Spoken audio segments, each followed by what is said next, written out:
যে ব্যক্তিকে নিয়ে সারা বাংলাদেশে উথাল পাথাল হচ্ছিল, তোলপাড় হয়ে যাচ্ছিল রাজনৈতিক মহল, এখন জানতে পারছি যে সেই ব্যক্তি আসলে ক্যান্সার রোগে আক্রান্ত। ওনার ফুসফুসে ক্যান্সার হয়েছে। মানে যে ব্যক্তি মৃত্যুর কোলে ঢলে পড়েছে তার বিচার করে তাকে জেলে পাঠানোর জন্য বাংলাদেশের মানুষের জন্য দুটি সুসংবাদ, চমৎকার কিছু পরিকল্পনা আছে। এটি একটি চমৎকার সুসংবাদ। এবার আসি আসল দুটি সুসংবাদের কথা। সেটি হলো, একটি বিষয় হলো ডাক্তার পিনাকি ভট্টাচার্য ইসলাম গ্রহণ করেছে, তিনি মুসলিম হয়ে গিয়েছেন। এই সংবাদটি পিনাকি ভট্টাচার্যের নিজের ভিডিওতে শেয়ার করেছেন। এই কথাটি নাকি ডাক্তার পিনাকি ভট্টাচার্য গোপন রেখেছেন। সেনাপ্রধানকে নিয়ে টান উত্তেজনার মধ্যে আমি মনে করি সেই পিনাকির চাপে 7 ঘন্টার মধ্যেই পিনাকির বিজয়। যে পিনাকি ভট্টাচার্য যাকে ধরে তাকে তো জয়বাংলা করে দেয়। সম্প্রতি লন্ডন থেকে বিএনপির ভারপ্রাপ্ত চেয়ারপারসন তারেক রহমান বাংলাদেশের সেনাপ্রধান জেনারেল ওয়াকারুজ্জামানকে টেলিফোন করেছিলেন। 22 মিনিট স্থায়ী এই টেলিফোন আলাপে প্রধান দুটো বিষয় উঠে এসেছিল। তার একটি হলো, এই সেনাপ্রধান সুযোগ খুঁজছেন, শুধু কোনো না কোনোভাবে সেই করা শুধু পারছেন না, একমাত্র ইউনুসের ধাক্কার কারণে। ইউনুসের সাথে ওনারা সামলাই দিতে পারছেন না। বাট এখন প্রধানমন্ত্রী যদি নাকি অবৈধ হয়, তারটা যদি আপনি না মানেন, রাষ্ট্রপতি কোথেকে আসলো? সেনাবাহিনীর যারা যারা এর সাথে জড়িত ছিল তাদের সবাইকে গ্রেপ্তার করতে হবে, এদেরকে গ্রেপ্তার করতে হবে এবং সাধারণ আইনে গ্রেপ্তার দেখাইতে হবে, বিচারের মুখোমুখি করাইতে হবে। দুইটা রাস্তা ওয়াকারের সামনে খোলা, অর্থাৎ ওয়াকার এখন একটা চরম বিপদে। তাহলে সংবিধানটা বাতিল হয়ে যাবে এবং সাংবিধানিক সমস্ত পোস্ট, অর্থাৎ সেই সংবিধানের আন্ডারে যারা যারা শপথ নিয়েছে, রাষ্ট্রপতি, সেনাপ্রধান, বিমান প্রধান এবং যারা আছে, সে পদগুলো খালি হয়ে যাবে। কথায় আছে, কয়লা ধুইলে যায় না ময়লা। রীতিমতো তোলপাড় হয়েছে। আসল চরিত্র কিন্তু সবার সামনে বের হয়ে এসেছে, তাকে গ্রেপ্তারের নির্দেশ দিয়েছে। বাংলাদেশের যে 72 সংবিধান বর্তমানে রয়েছে, বাংলাদেশ যে সংবিধানের ধারা অনুযায়ী পরিচালিত হচ্ছে, যদি এই সরকার সেটা মানছে না, অর্থাৎ 72 সংবিধান বাতিল হয়ে যাবে। আসসালামু আলাইকুম প্রিয় দর্শক, বর্তমান সময়ের বাংলাদেশের রাজনৈতিক প্রেক্ষাপট বা রাজনৈতিক পরিস্থিতির উপর বিশ্লেষণ করে আপনাদের সামনে কিছু গুরুত্বপূর্ণ ভিডিও ফুটেজ নিয়ে হাজির হয়েছি। এমনকি যারা ভিডিওটি অন করেছেন তারা ভিডিওটি না টেনে সম্পূর্ণ মনোযোগ সহকারে দেখবেন, তাহলে ভিডিওর মূল রহস্য বা আসল ঘটনাগুলো জানতে বা বুঝতে পারবেন। তো প্রিয় দর্শক, আমি আর বেশি কথা বাড়াবো না, চলুন দেখে আসি সেই আজকের কাঙ্ক্ষিত ভিডিওগুলো। তবে তার আগে বলি, যারা এখনও চ্যানেলটি সাবস্ক্রাইব করেননি তারা সাবস্ক্রাইব করে পাশে থাকা বেল আই বাটন ক্লিক করে দিন, আর যারা ইতিমধ্যে সাবস্ক্রাইব করে রেখেছেন তাদেরকে অসংখ্য ধন্যবাদ। তো চলুন দর্শক, একটা লাইক দিয়ে আমরা ধারাবাহিকভাবে সকল ভিডিওর বিস্তারিত আলোচনা দেখে আসি।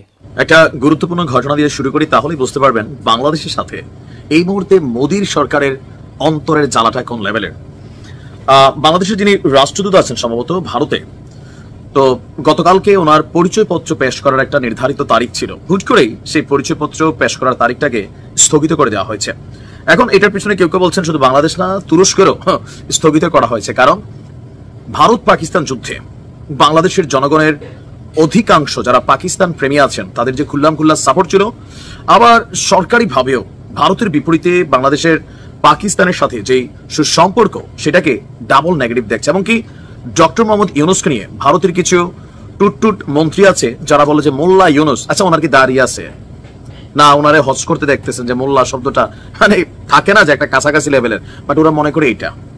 তো সেই জায়গা থেকে আপনার ভারত পাকিস্তান যুদ্ধের পর একটা ইফেক্ট তো তৈরি হয়েছে বাংলাদেশ ইস্যুতে। ইভেন বাংলাদেশকে নিয়ে অনেকটা টেনশনে আছে।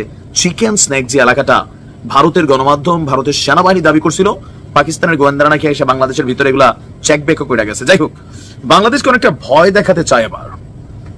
পাকিস্তানের কাছে খুব বেশি সুবিধা করতে পারেনি, তবে বাংলাদেশকে ভয় দেখাতে চায়। এখন আসুন কি করছে।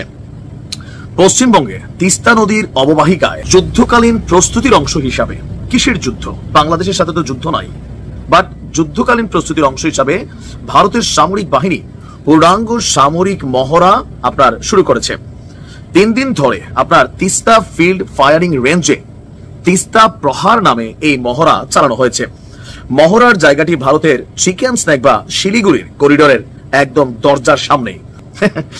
এগুলা হচ্ছে কি ধরেন জায়গা মতো দেখানো দরকার, পাকিস্তানের সাথে কাশ্মীর টাশ্মীরে দেখান। বর্তমান অন্তর্বর্তী সরকার, তাদের জাতীয় নাগরিক পার্টি এবং তাদের সংশ্লিষ্ট জামাত হিজবুতি যারা রয়েছে তারা একযোগে চাচ্ছে আগামী মাস অর্থাৎ মে মাস চলছে, জুন মাসের 10 তারিখের মধ্যে জুলাই ঘোষণাপত্র প্রকাশ করতে। এবং এটাও শুনতে পাচ্ছি জুলাই ঘোষণাপত্র প্রকাশের পর বাংলাদেশের যে 72 সংবিধান বর্তমানে রয়েছে, বাংলাদেশ যে সংবিধানের ধারা অনুযায়ী পরিচালিত হচ্ছে, যদিও এই সরকার সেটা মানছে না, অর্থাৎ 72 সংবিধান বাতিল হয়ে যাবে।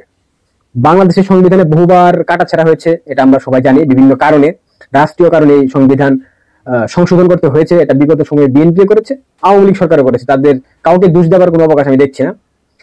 আচ্ছা, এই যে জুলাই ঘোষণাপত্র, এই ঘোষণাপত্রের সব থেকে বড় বাধা এই মুহূর্তে কারা বা কোন গোষ্ঠী বা কোন ব্যক্তি এই মুহূর্তে বাংলাদেশের জুলাই ঘোষণাপত্র প্রদানের সব থেকে বড় বাধা বর্তমান সরকারের বাংলাদেশের সেনাপ্রধান জেনারেল ওয়াকারুজ্জামান এবং মহামান্য রাষ্ট্রপতি শাহাবুদ্দিন চুপ্পু। এখন যদি জুলাই ঘোষণাপত্র প্রকাশ করতে হয় কিংবা প্রদান করতে হয়, সেক্ষেত্রে এই বাধাগুলোকে উতরে যাওয়া খুব স্বাভাবিকভাবে তাদের জন্য খুব বেশি গুরুত্বপূর্ণ। এবং এখানে আরেকটা বিষয় রয়েছে, এই জুলাই ঘোষণাপত্রের অন্যতম বড় বাধা বিএনপি, কিন্তু আদতে বিএনপি তো ক্রেডিট কোর সংগঠনে পরিণত হয়েছে। আওয়ামী লীগ নিষিদ্ধের দাবিতে তারা রাজপথে ছিল না, কিন্তু পরবর্তীতে যখন আওয়ামী লীগ অফিসিয়ালি নিষিদ্ধ হয়ে গেল তখন তারা বলেছে, আমরা তো এটা ফেব্রুয়ারি মাসেই বলেছিলাম, এবং তারা আওয়ামী লীগের কার্যক্রম নিষিদ্ধকরণে তারা অনেক বেশি আনন্দিত। মির্জা ফখরুল ইসলাম আলমগীর তিনি নিজে সে কথা বলেছেন। সুতরাং বিএনপিকে নিয়ে ভরসা করার কিছু নাই, এবং বিএনপির কথা যে বর্তমান সরকার এবং জাতীয় নাগরিক পার্টির নেতাকর্মীরা পুছে না অর্থাৎ গুনে না, সেটা প্রমাণিত। এখন জুলাই ঘোষণাপত্রের যে অন্যতম বড় বাধা আমাদের জেনারেল ওয়াকারুজ্জামান সেনাপ্রধান, জেনারেল ওয়াকারুজ্জামানকে সরানোর প্রক্রিয়া কি? বাংলাদেশের সংবিধান কি বলে? বাংলাদেশের সংবিধান এই বলে যে জেনারেল ওয়াকারুজ্জামানকে সরানোর প্রক্রিয়া একমাত্র যে ব্যক্তি সেটা হচ্ছে মহামান্য রাষ্ট্রপতি। যদিও সেটা প্রধানমন্ত্রী নির্দেশনা অনুযায়ী হয়, এই মুহূর্তে যেহেতু বাংলাদেশে প্রধানমন্ত্রী নেই, অর্থাৎ নির্বাচিত সংসদের মাধ্যমে নির্বাচিত প্রধানমন্ত্রী নেই, সেই ক্ষেত্রে জেনারেল ওয়াকারুজ্জামানকে সরানোর জন্য একমাত্র ব্যক্তি মহামান্য রাষ্ট্রপতি। এখন জেনারেল ওয়াকারুজ্জামান এই বিষয়টা হয়তো বা তিনি জানেন, তার আমি যতটুকু তথ্য পেয়েছি রাষ্ট্রপতির সাথে আমাদের তিন বাহিনীর প্রধানের বৈঠক হয়েছে, এবং আপনারা জানেন কিনা আমি জানি না, এই তিন বাহিনীর প্রধান কিন্তু খুব নিকটতম বন্ধু, খুব কাছের বন্ধু তারা তিনজন। যদি জেনারেল ওয়াকারুজ্জামানকে সরিয়ে দিতে না পারে তাহলে জুলাই ঘোষণাপত্র কি আদৌ প্রকাশ করতে সম্ভব? মানে তারা পারবে? আমি জানি না, জানা নাই। এখন যদি কোনো কারণে বাংলাদেশের জুলাই ঘোষণাপত্র বর্তমান অন্তর্বর্তীকালীন সরকার প্রকাশ করতে পারে, সেক্ষেত্রে সেনাপ্রধান এমনিতে আউট, তাকে রাষ্ট্রদ্রোহিতার দায়ে হয়তো বা গ্রেফতার করা হবে। পরবর্তীতে টার্গেটকে শেখ হাসিনার বসিয়ে দেওয়া রাষ্ট্রপতি শাহাবুদ্দিন চুপ্পু। এখন রাষ্ট্রপতি অপসারণের নিয়ম কি? বাংলাদেশের সংবিধান কি বলে? বাংলাদেশের সংবিধানের 52 অনুচ্ছেদ অনুযায়ী রাষ্ট্রপতির মৃত্যু ব্যতীত আপনি যে প্রক্রিয়াতে অপসারণ করতে চান না কেন, সংসদ লাগবে, স্পিকার লাগবে। রাষ্ট্রপতি যদি পদত্যাগ করেন সেই ক্ষেত্রে তার পদত্যাগ পত্র জমা দিতে হবে স্পিকারের কাছে। যদিও বাংলাদেশের রাষ্ট্রপতির পদত্যাগ সংক্রান্ত ইস্যু সবকিছু প্রধানমন্ত্রী নিয়ন্ত্রণ করে থাকেন, কিন্তু এই মুহূর্তে ওই যে বললাম নির্বাচিত সরকারের কোনো প্রতিনিধি প্রধানমন্ত্রী বাংলাদেশে এই মুহূর্তে নেই, তাহলে রাষ্ট্রপতি অপসারণের কোনো প্রক্রিয়া বর্তমান অন্তর্বর্তী সরকারের হাতে নাই। যদি তারা সেনাপ্রধানকে ষড়যন্ত্রের মাধ্যমে বলেন কিংবা কোনো প্রক্রিয়ার মাধ্যমে বলেন অপসারণ করতে পারে, সেই ক্ষেত্রে রাষ্ট্রপতিকে সরিয়ে দেওয়া তাদের জন্য অনেকটা সহজ হয়ে যাবে। তাহলে মূল প্রক্রিয়ায় অর্থাৎ জুলাই ঘোষণাপত্রের অন্যতম বাধা জেনারেল ওয়াকারুজ্জামান, এটা তো পানির মতো পরিষ্কার। তাহলে কি জেনারেল ওয়াকারুজ্জামানকে সরিয়ে দেওয়া পসিবল? তারা কি সরিয়ে দিতে পারবে?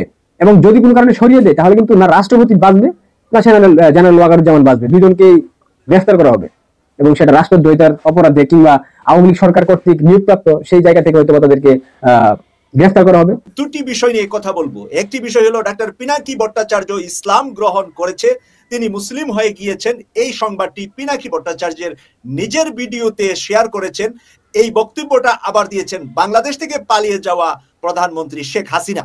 এই বিষয়টা নিয়ে আমরা চলে যাব ডাক্তার পিনাকি ভট্টাচার্যের ভিডিও থেকে সর্বপ্রথমে শেয়ার করব, এবং ভিডিও থেকে শেয়ার করে আপনাদেরকে শোনাবো যে পিনাকি ভট্টাচার্যকে যে ইসলাম গ্রহণ করেছে সেই কথাটা কিভাবে যৌক্তিক হিসাবে তুলে ধরেছেন শেখ হাসিনা। আমি শুধু আনবো ডাক্তার পিনাকি ভট্টাচার্য ইসলাম গ্রহণ করেছেন, উনি মুসলিম এবং উনার শ্বশুর জামাতের নেতা, এবং এই জামাত নেতার মেয়ে বিয়ে করেছেন ডাক্তার পিনাকি ভট্টাচার্য। এই কথাটি নাকি ডাক্তার পিনাকি ভট্টাচার্য গোপন রেখেছেন, এবং কি করে উনি ভট্টাচার্য উপাধি ব্যবহার করেন এই প্রশ্ন করেছেন শেখ হাসিনা দিল্লি থেকে। শেখ হাসিনা বলেছে উনাকে ইসলাম গ্রহণ করেছে, উনার ওয়াইফ মুসলমান, এবং কোন এক জামাত নেতা টাঙ্গাইলে ওনার শ্বশুর বাড়ি, এবং জামাত নেতার মেয়ে উনি। আর জামাত নেতা শেখ হাসিনা দেখেন সবাইকে যাই বলুক, সবাইকে আধা মুসলমান কাঁচা মুসলমান ইসলাম ভালো করে পালন করে আর না পরে, শেখ হাসিনার মাথায় আছে যে জামাতের নেতার মাইয়া বিয়ে দিবে কোনো অমুসলিমের সাথে নয়, বা পালাইয়া গিয়েও বিয়ে করবে না। এখন জামাতের নেতার মাইয়া যেহেতু বিয়ে করছে, তাহলে পিনাকি নিজে আগে ইসলাম গ্রহণ করছে তারপরে বিয়ে করেছে। এটা হলো শেখ হাসিনার যৌক্তিক কথা। অনেক সময় পাগলের কাছ থেকে তো অনেক ভালো কিছু পাওয়া যায়, তো শেখ হাসিনার কাছ থেকে আমরা এটা জানতে পেরেছি। এই দেশটা টিকবে কেমনে আমার বলেন? ধানমন্ডির মতো জায়গায় মমতাজ এতদিন ধরে পালায়া ছিল, তো এই দেশের পুলিশ করে কি, ডিজিএফআই করে কি, এনএসআই করে কি, গোয়েন্দা সংস্থা কি করে? আপনি এই দেশ কেমনে টিকাবেন? এই যদি হয় গোয়েন্দাদের অবস্থা, তাহলে আপনি এই মানে ভবিষ্যতে যে আরও বড় ধরনের কোনো ঘটনা ঘটবে না সেটা আপনি সামলাবেন কেমনে? পারবেন না সামলাইতে। তারপরে কি করলো? হাসিনার বাড়ি ভাঙবে পোলাপান, ওটা তো বাকশালের আতুরঘর, ওইখানে বসে এই দেশের যত অপকর্ম সব হয়েছে। এই দুর্নীতি থেকে শুরু করে এই পর্যন্ত এই বাংলাদেশের যত অবক্ষয়, ভারতের যত যোগসাজশ, ভারতকে এই দেশে কাজ করতে দেওয়ার যত কিছু ওই ঘরে বসে হয়েছে। ওইটা পাবলিক টয়লেট বানানো উচিত। একদম মানে লিটারালি এটা এরকম না যে মানে মানুষ যায় এখন তো হিসু করে, এইভাবে না, বানাই দিতে হবে। পুরুষ মহিলার আলাদা করে ওখানে বাথরুম বানাইতে হবে এবং লিখে দিতে হবে বাথরুমের ওইখানে সামনে বড় করে ব্যানার থাকতে হবে, একটু হেগে যান, এটা এই জায়গা হইতে হবে। প্রচণ্ড ঘৃণার একটা স্থান হওয়া দরকার। ওইটা মানুষ ভাঙতে চেয়েছে, জনগণ চেয়েছে, সেনাবাহিনী যায় বাধা দেয়। সেনাবাহিনীর কাজ কি? এদেরকেই করা নাকি? এদের আপনার বাধা দিতে যাইতে বললো কে? এরপরে বাংলাদেশে যত ধরনের 2 দিন পর পর এই যে আমি টেলিভিশন পত্রিকার নাম ধরে বলছি না, ডিজিএফআই থেকে নোট দেওয়া হয়, এটা মাঝখানে বন্ধ ছিল, এই গত কয়েক মাস ধরে আবার শুরু হয়েছে। নোট দেওয়া হয়, এইভাবে নিউজ ছাপতে হবে। ছাপছেন ভাই, আপনাদের কাছে মনে হইতে পারে যে আমরা বোধহয় কোনো পক্ষকে বোধহয় মানে এই দেশকে মনে হয় রাজনীতি শূন্য করতে চাই, রাজনীতিবিদদের হাতে মনে হয় দেশ যাক, সেটা আমরা চাই না। আমরা চাই হচ্ছে গিয়ে এই দেশের এই তৃতীয় পক্ষ শক্তি এসে তারপর এই দেশ নিয়ে নেয়। এত কিছু মনে করার কিছু নাই ভাই। আপনি যদি মনে করেন যে আমরা বিক্রি হয়ে যাইতে পারি, এখনও কারোর অত টাকা হয় নাই যত টাকা আওয়ামী লীগের ছিল, বিক্রি হওয়ার সুযোগ ছিল। তো কুরবানির আগে যেহেতু হয় নাই, কুরবানির পরে বিক্রি হওয়ার কোনো কিছু নাই, ওই দাম আগের দাম আর এখন পাওয়া যাবে না। সো এটা মনে করেন না, যদি কিছু বলে থাকি না, যেটা বলি সেটা আপনাদের ভালোর জন্য বলি। আপনারা শুধু একটা জিনিস মাথায় রেখেন, এই সেনাপ্রধান সুযোগ খুঁজছেন শুধু কোনো না কোনোভাবে সেই করা, শুধু পারছেন না একমাত্র ইউনূসের ধাক্কার কারণে। ইউনূসের সাথে ওনারা সামলায় উঠতে পারছে না। বাট আপনাদেরকে এই বুদ্ধি কে দেয় আমি জানি না। আমি ভাই খুব ছোট মানুষ, খুব অল্প বুঝি। আমার বুঝে যেটা মনে হয়, অনেককে অনেকভাবে বোঝানো হয়েছে যে চুপ্পুকে সরাইলে নাকি দেশ নাকি কীভাবে নাকি কী হয়ে যাবে। আরে ভাই, আপনি হাসিনারে সরিয়ে দিয়েছেন প্রধানমন্ত্রী, তো আপনি মানেন না মানেন, সে তো ওই দেশে প্রধানমন্ত্রী হয়েই ছিল। এখন প্রধানমন্ত্রী যদি নাকি অবৈধ হয়, তার ওটা যদি আপনি না মানেন, রাষ্ট্রপতি কোত্থেকে আসলো? ওই সংসদ থেকেই হয় নাই রাষ্ট্রপতিটা? ওই সংসদ আপনি মানেন না। আপনি এই যে ইশরাককে আপনি বানাইতে দিচ্ছেন না, অনেকেই ফতোয়া দিচ্ছেন যে ইশরাককে বানানো যাবে না। কেন? কারণ হচ্ছে ইশরাক ওইটা যদি দেয় তাহলে তো ইশরাককে আবার আমাদের ওই নির্বাচনটা মেনে নেওয়া হবে। আর ভাই, ইশরাককে নির্বাচন আপনার ওইটা দিতে বলছে কে? ইশরাককে তো মানুষ নামই দিয়েছে জনতার মেয়র, ও এমনিতে যায় বসবে, ওরা আপনার ওই নির্বাচনের হিসাবে দেওয়ার দরকার। অনেক জায়গায় বসাচ্ছেন না লোকজন, আপনি রিটায়ার্ড পুলিশের লোককে আইনে পুলিশের আইজিপি বানাচ্ছেন, কমিশনার বানাচ্ছেন। আর ইশরাকের মতো একজন মানুষকে, আপনি এত জনপ্রিয় একজন মানুষকে আপনি দিচ্ছেন না, আপনার সিটি কর্পোরেশনের মেয়র হইতে দিচ্ছেন না। তো এইসব মানে বানায় নিজেদের ভেতরেই করে। বিএনপি জামাতের ভিতরে বিশাল ফাটল। ভাই, আপনি কি মনে করেন যে এই দেশে যদি নাকি ইন্ডিয়া আবার এই দেশের দখল নেয়, কন্ট্রোল নেয়, আপনার মনে হয় বিএনপি বা জামাত কাউকে মানে ছেড়ে দিবে? এটা বিএনপির, ওরা কিছু বলিস না আমাদের লোক, এটা বলবে যে জামাত আমাদের খুব করেছে, আমাদের মাফ করে দিয়েছে, জামাতের ওদের কিছু বলিস না। মনে হয় আপনাদের ভিতরে সুকৌশলে এবং সোশ্যাল মিডিয়াতে, আমি গতকালকে আমার ফেসবুকে একটা পোস্ট করেছে, এই যে নিজুম মজুমদার, যে হারপিক মজুমদার আছে, এই হারপিক মিলে ওদের তো ধরেন সারাদিন কোনো কাজ নেই এখন, ওদের খালি অপেক্ষায় থাকে যে এটা আমরাও ছিলাম এক সময়, যে কখন হাসিনার পতন হবে। ওদের কাজ হচ্ছে ওইটা। বাট আমাদের সাথে যে জনসমর্থনটা ছিল, ওদের সাথে সেই সমর্থনটা নাই। পার্থক্য শুধু এই জায়গাটাতে। ওরা করছে কি, বিএনপির নামে আইডি খুলছে, অমুক উপজেলা যুবদল, অমুক জেলা ছাত্রদল, এভাবে খোলা বিএনপির আবার শিবিরের নামেও খুলছে একইভাবে। বিএনপিকে দিয়ে বলাচ্ছে শিবিরকে, জামাতকে, আবার জামাতকে দিয়ে খালেদা জিয়াকে নিয়েও খুব বিশ্রী ভাষায় কথাবার্তা বলাচ্ছে। বিএনপির লোকজন খেপছে। এই যে দুই পক্ষের মধ্যে মুখোমুখি দাঁড় করিয়ে দেওয়া হয়েছে, দাঁড় করিয়ে দিয়ে বোঝানো হচ্ছে যে তোমাদের জন্য বিএনপির চাইতে আওয়ামী লীগ বেটার একটা প্রতিপক্ষ। আবার বিএনপিকেও বোঝানো হচ্ছে যে তোমাদের জন্য জামাতের চাইতে আওয়ামী লীগ অনেক ভালো, বেটার প্রতিপক্ষ। কারণ জামাত আসলে জামাতের অনেক বেশি জনপ্রিয়তা লাভ করবে, তাদের কাছ থেকে তোমরা কখনো ভোটে জিততে পারবে না। এই যে জিনিসগুলো বুঝায়া যা করা হচ্ছে, সব গোয়েন্দা সংস্থার খেলা। এবং এই গোয়েন্দা সংস্থা কন্ট্রোল হচ্ছে কোত্থেকে? ভারত থেকে। তো যে বিষয়টা নিয়ে ভিডিওটা আজকে করতে এসেছি ভাই, সিম্পল, শুধু নিজে হিসাব মিলান। বিডিআর হত্যাকাণ্ড এই দেশের প্রধান, এই বাংলাদেশকে 15 বছর যে আপনার কন্ট্রোল করলো ভারত, সেটার প্রধান দরজা ছিল হচ্ছে পিলখানা হত্যাকাণ্ড। প্রিয় দর্শক, ভিডিওটি কেমন হয়েছে? ভিডিও সম্পর্কিত কোনো তথ্য বা মতামত থাকলে কমেন্টে জানিয়ে যাবেন। আজকের মতো নিউজটি এখানে শেষ করছি। ফিরে আসছি পরবর্তীতে অন্য কোনো নতুন টপিকস নিয়ে। সে পর্যন্ত ভালো থাকবেন। আল্লাহ হাফেজ।